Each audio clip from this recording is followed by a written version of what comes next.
दोस्तों नमस्कार।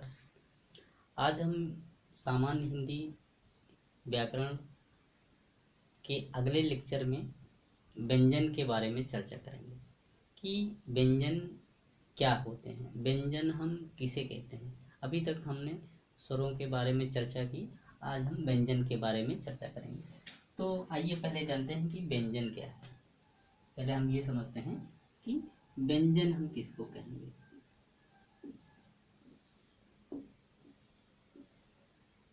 तो व्यंजन की अगर हम बात करें कि भाई हिंदी वर्णमाला में किन वर्णों को व्यंजन कहेंगे, तो इसकी परिभाषा की अगर हम बात करें तो ऐसे वर्ण जो स्वर की सहायता से बोले जाते हैं उन्हें व्यंजन कहते हैं। उन्हें व्यंजन कहते हैं। उन्हें व्यंजन कहते हैं। ऐसे वर्ण जो स्वर की सहायता से बोले जाते हैं उन्हें हम व्यंजन कहते हैं। तो एक विशेषता आप देख रहे हैं कि निकल के सामने आ रही कि व्यंजन वही होंगे जो स्वर की सहायता से ही उच्चारित होंगे। बिना स्वर की सहायता से ये बोले नहीं जाएंगे। आपने वर्णमाला में देखा होगा कि का ऐसे लिखा है, खा ऐसे लिखा है, गा ऐसे लिखा है, घा ऐसे लिखा है। तो आपने देखा होगा कि जो हमारी हिंदी वर्णमाला में जो व्यंजन का भाग है, जो व्यंजन का पार्ट है, वो इस तरह से वर्णों को लिखा हुआ दिखाया गया है। तो अब इसमें अगर हम इसका खंड करें, विच्छेद करें कि भाई अलग करें कि इसमें और थोड़ा सा क्या है, तो का के साथ में स्वर कहाँ शामिल है। का से अगर हम स्वर को बाहर कर दें, खा से अगर हम स्वर को बाहर कर दें, गा से अगर हम स्वर को बाहर कर दें, घा से अगर हम स्वर को बाहर कर दें, तो का के नीचे हलन और यहाँ अ, ये व्यंजन है, ये स्वर है और इन्हीं की सहायता से इसका उच्चारण हम इस का उच्चारण हम कर पाते हैं। अगर आ शामिल ना हो इस का में तो हम इसको का उच्चारण कर नहीं पाएंगे, इस का उच्चारण हम कर नहीं पाएंगे। ठीक उसी प्रकार खा की अगर हम बात करते हैं तो खा से इस खा से अगर हम आ को निकाल देते हैं तो खा का रूप इस तरीके से हो जाता है। तो खा में भी आ शामिल, इसी तरीके से गा में भी आ शामिल है, घा में भी आ शामिल है। अगर हम देख रहे हैं यहाँ पे कि अगर हम का खा गा घा व्यंजन से स्वर को निकाल के बाहर कर दे रहे हैं तो उनका रूप कुछ इस तरीके से आ रहा है। गा के नीचे, का के नीचे, खा के नीचे, घा के नीचे हलंत लग जा रहा है। अर्थात बिना स्वर के इन व्यंजनों को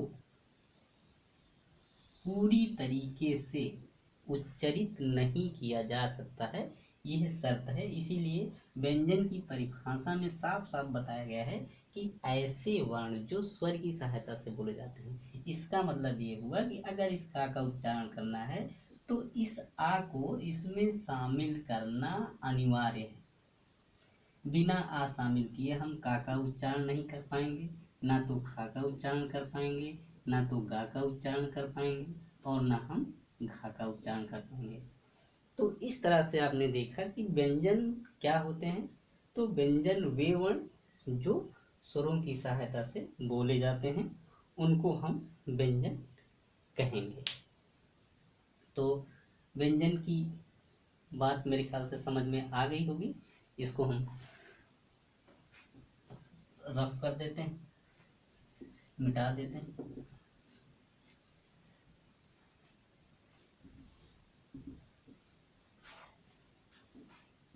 अब बात आती है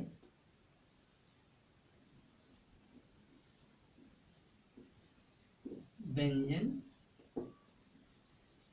के प्रकार की। तो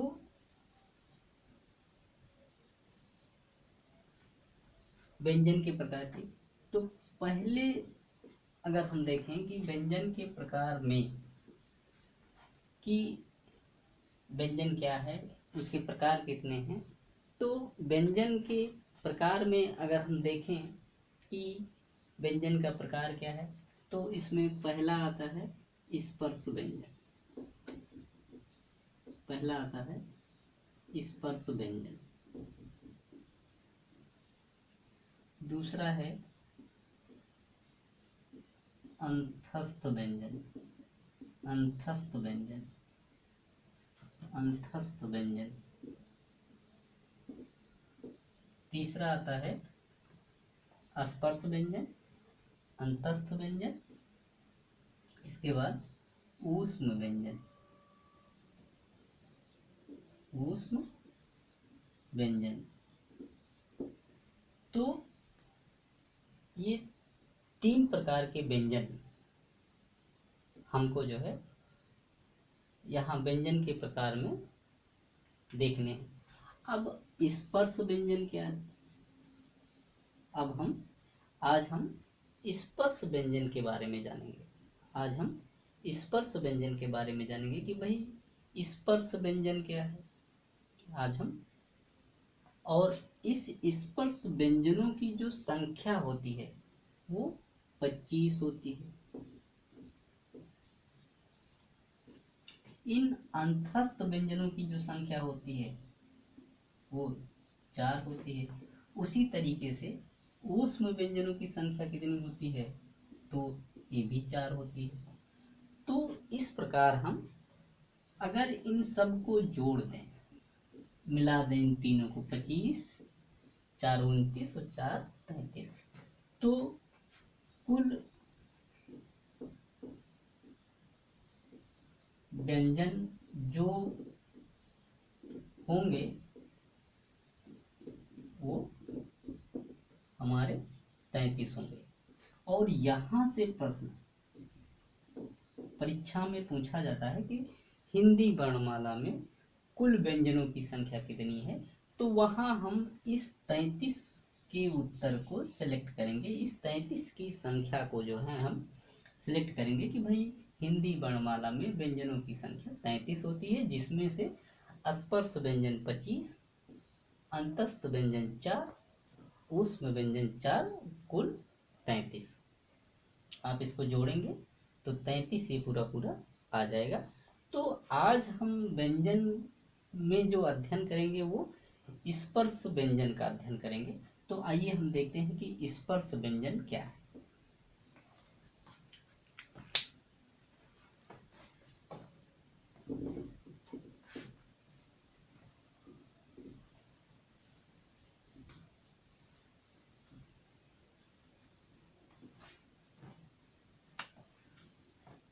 स्पर्श व्यंजन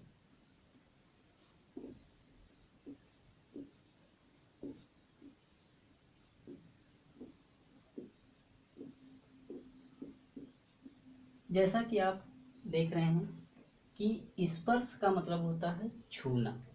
स्पर्श का मतलब होता है छूना। और व्यंजन का मतलब जो स्वर की सहायता से बोले जाते हैं। तो स्पर्श व्यंजनों की संख्या अभी हमने बताया कि 25 होती है। जस्ट अभी बात हुई कि भाई स्पर्श व्यंजन जो होता है वो 25 होता है। तो स्पर्श व्यंजन के अंतर्गत कौन कौन से वर्ण हमारे शामिल होंगे, आइए हम यहाँ देखते हैं। तो और स्पर्श व्यंजन की अगर परिभाषा की बात करें तो ऐसे व्यंजन या ऐसे व्यंजन जिनके उच्चारण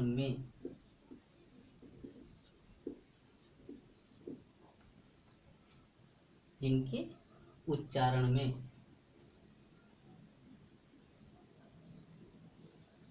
हमारी जिह्वा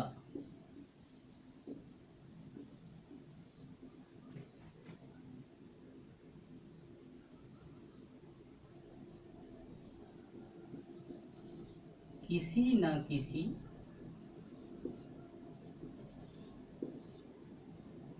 स्थान पर स्पर्श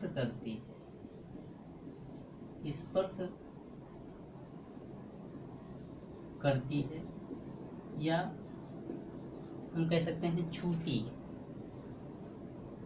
ऐसे व्यंजन जिनके उच्चारण में हमारी जीवा किसी न किसी स्थान पर स्पर्श करती है उन्हीं को हम स्पर्शी व्यंजन की श्रेणी में रखेंगे। अब स्पर्श कहाँ कहाँ करेंगे? हालांकि सारे व्यंजन तो मुख से ही बोले जाते हैं, तो मुख के अंदर के कुछ भाग हैं वहाँ हमारी जीवा स्पर्श करती है, तभी उन व्यंजनों को हम एक शुद्ध रूप से उच्चरित कर पाते हैं, नहीं तो उनका उच्चारण हम इन स्पर्श व्यंजनों का उच्चारण हम कर नहीं पाएंगे। जैसे का वर्ग है, चा वर्ग है,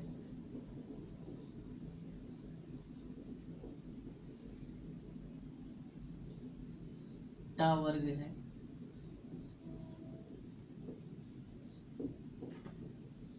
ता वर्ग है और पा वर्ग है। तो आप देख रहे होंगे 1 2 3 4 5, तो यही पांचों वर्ग के अंतर्गत जो व्यंजन आते हैं उन्हीं को हम स्पर्श व्यंजन कहते हैं। का वर्ग में का आता है, खा आता है, ग, घ, इंगे। चा वर्ग के अंतर्गत च, छ,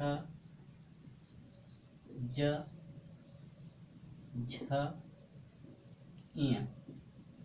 टा वर्ग के अंतर्गत ट, ठ, ड, ढ, अड़।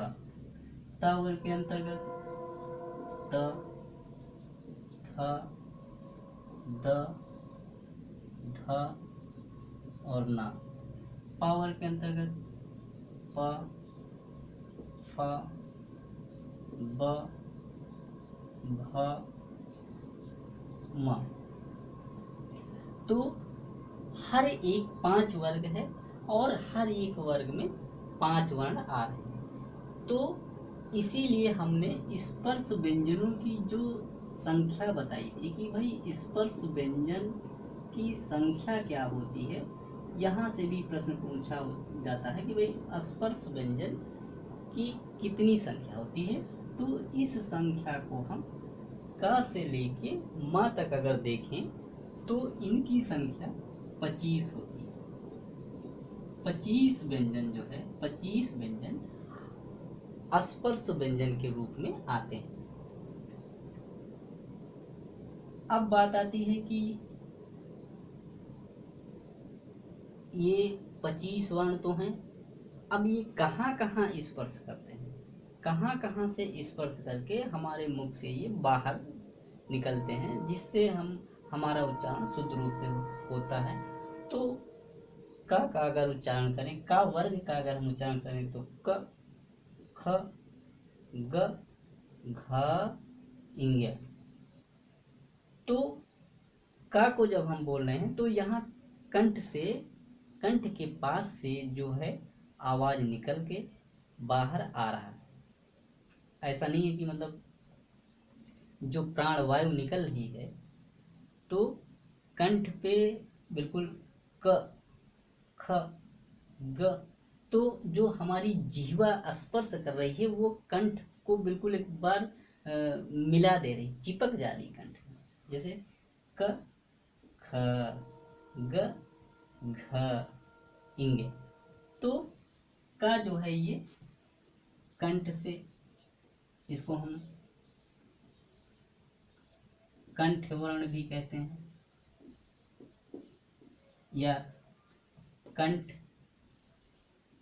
व्यंजन भी कह सकते हैं। इसी प्रकार से चा अगर हम बोलें, च छ ज झ इया, तो चा को हम तब तक नहीं बोल पाएंगे जब तक कि हमारी जीवा जो तालु है, जीभ के मध्य भाग का ऊपर वाला भाग ऐसे गोल टाइप बना हुआ है। तो जीवा हमारी जब हम चा बोलते हैं तो बिल्कुल यहाँ जाके टच करती है, यहाँ जाके स्पर्श करती है, यहाँ जाके छूती है मुंह के अंदर हमारे। तो इसीलिए ये तालु वाला भाग है। जैसे बोल के आप देखिए, च छ ज झ इया। तो जब तक हम अपनी जीभ को तालु में स्पर्श नहीं कराएंगे चा वर्ग को उच्चारित करने के लिए, तब तक हम चा वर्ग का उच्चारण नहीं कर सकते हैं। तो इसीलिए इन चा वर्ग के व्यंजनों को हम तालु वर्ण के नाम से जानते हैं। तालु वर्ण या तालव्य व्यंजन या तालव्य वर्ण, तालु वर्ण या तालव्य वर्ण के नाम से भी जानते हैं। उसी तरीके से तीसरा वर्ग टा वर्ग है। टा वर्ग है, टा वर्ग में भी 5 वर्ण हैं। टा वर्ग में भी आप देख रहे हैं कि 5 वर्ण हैं।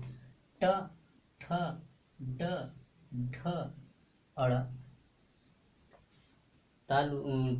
टा वर्ग में भी 5 वर्ण हैं। तो ट ठ ड ढ अड़ा। तो ट को उच्चारित करने के लिए हमारी जीभ, अगर आप देखिए सही से टा का अगर आप शुद्ध रूप से उच्चारण कर रहे हैं, जैसे ट ठ, तो जीभ हमारी टक से, जीभ का जो अग्र भाग है वो मुड़ के टक से लड़ रहा है, और जहाँ लड़ रहा है वही भाग मूर्धा है। जहाँ जीभ हमारी ट बोलने में जाके लड़ रही है, ट ठ टक टक जाके जहाँ लड़ रही है वही मूर्धा हमारे मुख का जो मूर्धा वाला भाग है, उसी भाग को हम मूर्धा कहते हैं। और इसीलिए टा वर्ग के इन वर्णों को हम मूर्धन्य वर्ण कहते हैं। मूर्धन्य वर्ण कहते हैं। और इसके स्थान को मूर्धा बोला जाता है। जहाँ पे हमारी जीभ लड़ रही है वो मूर्धा का स्थान है। मूर्धा स्थान पे हमारी जीभ जो है वो स्पर्श कर रही है, इसीलिए टा वर्ग को मूर्धन्य वर्ण के नाम से जानते हैं।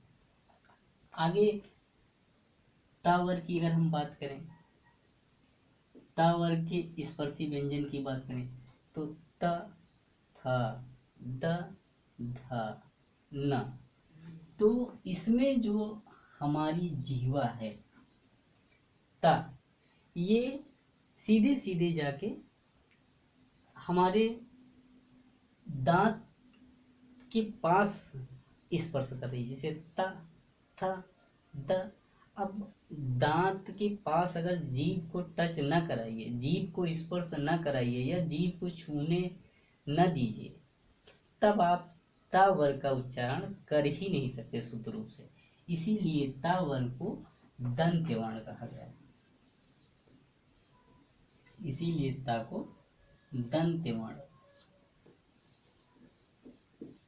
या दंती वर्ण भी आप कह सकते हैं, या दंती वर्ण भी आप बोल सकते हैं। उसी तरह से पा वर्ग का अगर हम उच्चारण करें, प, फ, ब, भ, म, तो अगर हम पा वर्ग की बात करें तो बिना दोनों ओंठ को मिलाए हुए हम पा वर्ग का उच्चारण नहीं कर सकते हैं। आप बोल के देख सकते हैं।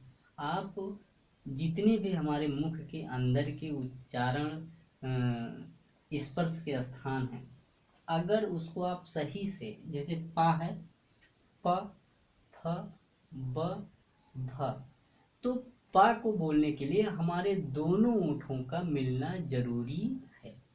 जैसे पा बोलिए, अब बिना दोनों ओंठ को मिलाए हुए पा आप बोलिए, कोशिश करके देखिए बोल के, तो आप ये देखेंगे कि आप बोल नहीं पाएंगे, पा वर्ग को आप उच्चरित नहीं कर पाएंगे। तो इसीलिए पा वर्ग को ओष्ठ वर्ण कहा गया है कि ये ओंठ की सहायता से बोले जाते हैं, ये ओंठ की सहायता से बोले जाते हैं, इसीलिए इसको ओष्ठ वर्ण बोला गया है। तो आपने देखा स्पर्श व्यंजनों की संख्या 25, ऐसे व्यंजन जिनके उच्चारण में हमारी जीवा किसी न किसी स्थान पर स्पर्श करती है या छूती है, तो ऐसे व्यंजनों को हम स्पर्श व्यंजन कहेंगे। इनकी संख्या 25 होती है और इसके अंतर्गत 5 वर्ग आते हैं।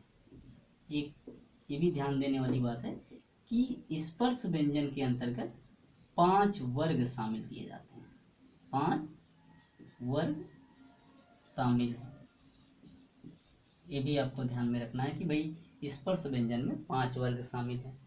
कितने वर्ण आएंगे पूरे, तो 5 वर्ग में 5-5 करके 25 वर्ण आएंगे।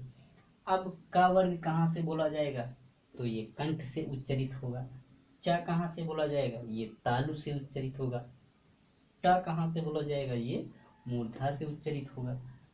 ता कहाँ से बोला जाएगा, ये दंत से उच्चरित होगा, ये दंत से उच्चरित होगा।